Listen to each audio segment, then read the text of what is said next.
টের পাও না তো? সুন্দর মতো কথা বলো। কয়জন আছো? সুন্দর মতো কথা বলতে বলছি, সুন্দর মতো কথা বলো। এখন বর্তমানে কয়জন আছো তোমরা? 10 জন আছো। বাকি বাকি আর কয়জন আছে বাইরে? আরো 40 জন আছে, তাদেরকে ডাক দাও। তাড়াতাড়ি ডাক দাও।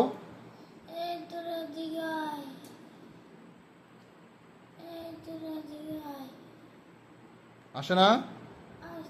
কয়জন আসছে? এখন মোট কয়জন হয়েছে? বিসমিল্লাহির রহমানির রহিম। আল্লাহু আলা কুল্লি শাইইন কদির। আল্লাহ তোমার কুদরতি ভাবে এই 50টা শয়তানকে এমনভাবে বন্দি করে দিন যে এমনিভাবে এরা এখান থেকে ছুটতে না পারে, বাহির থেকে যেন কোনো সহযোগিতা না আসে। আল্লাহু আলা কুল্লি শাইইন কদির। বিসমিল্লাহি আল্লাহু আকবার।